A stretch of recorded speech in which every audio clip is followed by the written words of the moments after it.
Smile, Evelyn. If you warn one person, I will turn this lobby into a crime scene. Damon Cross said it softly, while Evelyn Hart walked beside him through the Hartwell Crest Hotel lobby in Portland, Oregon. She was 29, beautiful, with long dark hair, sharp eyes, and a polished confidence. But under Damon's gray coat, a gun pressed against her lower back. In his other hand was a black leather folder. Inside, it was a forged contract to transfer her company before sunset. If she signed, Damon owned everything. If she refused, he had promised people would die. Guests checked in. Bellmen moved luggage. No one knew the owner was being walked through her hotel like a hostage. Then Evelyn saw the janitor. He was mopping near the concierge desk, young, strongly built, short-haired, smart-looking, and quiet. His name tag read Noah Blake. Evelyn had seen him before. She had never spoken to him. Now he was her only chance. Her hand dropped beside her coat. Her fingers moved quickly, hidden from Damon by her body. Help me. Weapon, forced contract, do not look up. Noah's mop paused for less than a heartbeat. Then it moved again, slow, steady, normal. But he understood every sign because of Mia, his 7-year-old deaf daughter. After Mia's mother died, Noah learned sign language so love would not depend on sound. But invisibility taught him one lesson. When people stopped noticing you, they forgot you were watching. Noah could not shout. A gunman in a crowded lobby needed only one reason to panic. So Noah picked up a yellow wet floor sign and placed it directly in front of the private elevators. Damon stopped. Damon said, "Move around it." Evelyn moved, but her eyes flicked once toward Noah. One look, one silent prayer. Noah pushed his cart into a service hallway, slipped into a supply room, and lifted the wall phone. Noah said, "Security, this is Noah Blake. Evelyn Hart is in danger." Tessa Grant, head of hotel security, answered sharply. Tessa said, "Repeat that." Noah looked through the cracked door. Damon was leading Evelyn to the executive stairwell. Noah said, "The man beside her has a weapon. She signed it to me. He is forcing her to sign a contract. Do not approach directly." A pause followed. Then Tessa's voice became cold and professional. Tessa said, "I see them on camera. Stay close. Delay him naturally." At the front desk, Claire Mason kept guests talking. In security, Lucas Venn opened camera feeds and recorded. Tessa called police with one order. No sirens, no flashing lights. Officers would stage 2 blocks away and wait. Noah reached the private elevator panel and triggered maintenance hold. When Damon pressed the button, nothing happened. Damon said, "Does your hotel always fail at the worst moment?" Evelyn kept her voice steady. Evelyn said, "Only for impatient men." Suspicion crossed Damon's face. He pushed her toward the service stairs. The door shut behind them with a heavy metal sound. Damon spoke close to her ear. Damon said, "Your grandfather built this place on borrowed money. Your father hid the debt. You inherited the lie." Evelyn's stomach tightened. Those records were sealed. Only a few people inside her company knew they existed. Damon had help. They reached a glass conference room overlooking the Willamette River. The contract was already waiting on the table. Damon said, "Sit, read if you want, but do not waste my time."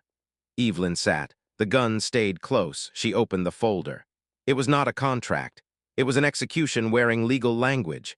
She read slowly, one paragraph at a time. Every second was resistance. Outside, Noah rolled his cleaning cart near the door. Then he knelt beside an outlet, pretending to inspect a wiring issue. His radio clicked softly. Tessa said, "Officers are in position. Lucas is recording. When she signals, create sound, not an attack." "A mistake." Noah pressed the button twice, 2 clicks. "Yes." Inside, Evelyn reached the final page. Damon slid a silver pen toward her. Damon said, "Sign it." Through the glass reflection, she saw Noah kneeling in the hallway, still waiting. Her fingers moved beneath the table. "Help now." If you have listened to the story till now, Soul Stories Untold team, thank you from the heart. Just one request: subscribe to our channel for more dramatic and emotional content in the future from us. Let's start again. Noah stood slowly. He lifted a metal tool tray from his cart, then he let it fall. The crash tore through the hallway. Damon spun toward the door. Noah crouched at once, gathering scattered tools. Noah said, "Sorry, sir." "My mistake." But nothing about it was a mistake. At the end of the hallway, Tessa and 2 officers moved into position. Damon's hand slipped inside his coat. Evelyn felt the room shrink around her. Noah looked at her through the glass. For the first time, he met her eyes. Then his hand moved once. Down, Evelyn dropped beneath the table. Tessa opened the door. Damon pulled the gun free. Lucas cut the lights. The conference room went black. Then the lights returned. Damon Cross was face down on the carpet with two officers pinning his arms. Gun lay across the room. The contract remained unsigned on the table. Tessa stood over him. Tessa said, "Damon Cross, you are under arrest." Evelyn stayed beneath the table for one more second. Then another. Her body finally began to shake. Noah stepped into the doorway. He did not ask if she was okay. He knew she was not. Instead, he signed the words he used when Mia woke from nightmares. "You are safe. It is over. Come home." Evelyn covered her mouth with one trembling hand. For the first time that day, she cried. The next morning, District Attorney Adrian Cole arrived with the truth. Damon had not acted alone. The shell company behind him was tied to organized crime. Someone inside Evelyn's executive office had given him security schedules, access codes, board documents, and private financial records. By noon, the company's senior vice president of acquisitions was taken through the lobby in handcuffs. For years, she had believed power meant distance. Private elevators, closed doors, names on payroll sheets instead of faces in hallways. Then a man with a gun had walked through those systems like paper. And the person who saved her was the person her world had taught her not to see. That afternoon, Evelyn asked Noah to come to her office. He arrived in his janitor uniform, sleeves rolled up, shoes worn, posture careful. Evelyn stood in front of her desk. Evelyn said, "Noah, you saved my life." Noah lowered his eyes. Noah said, "You asked for help." Evelyn said, "You worked in my hotel for 3 years and I did not know your name. That is not your failure, it is mine." Noah said nothing. His silence was honest. Evelyn continued. Evelyn said, "I want you to become Director of Employee Safety and Wellness." Noah looked up. Noah said, "I clean floors." Evelyn answered, "Yesterday you protected every person standing on them." Then Evelyn told him about the foundation. Noah tried to refuse the honor. Evelyn would not let him. Evelyn said, "You learned your daughter's language, and because of that I lived. That deserves to become something bigger than both of us." 3 months later, a plaque was placed near the concierge desk where Evelyn's silent cry had first been seen. Beside it was a silent alert system designed by Noah, Tessa, and Lucas. At the ceremony, Mia stood beside Noah in a blue dress and white sneakers. Evelyn knelt before her and signed carefully. "Your father is a hero," Mia smiled. Then she signed back, "I know, he is my dad." Noah turned his face away, but not before Evelyn saw the tears in his eyes. Later that night, after the lobby had quieted, Evelyn stood alone on the marble floor. The same floor. The same lights. The same reflections. But she was not the same woman. She thought about Damon Cross in a jail cell.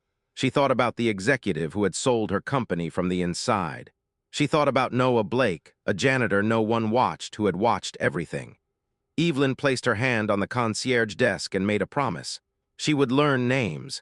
She would listen before crisis forced her to. She would make safety more than a policy and dignity more than a speech. Across the city, Noah sat on the floor with Mia. She taught him a new sign. He got it wrong twice. She laughed without sound, and he laughed because her joy needed no translation. Then Mia placed her hand over her heart. Safe. Noah copied the sign back to her. Safe. And in the lobby of the Hartwell Crest, the plaque caught the soft glow of the night lights. It reminded every guest, every manager, and every worker who passed it that silence could be a cry for help. That attention could save a life. And that the people the world forgets to notice may be the ones who notice everything.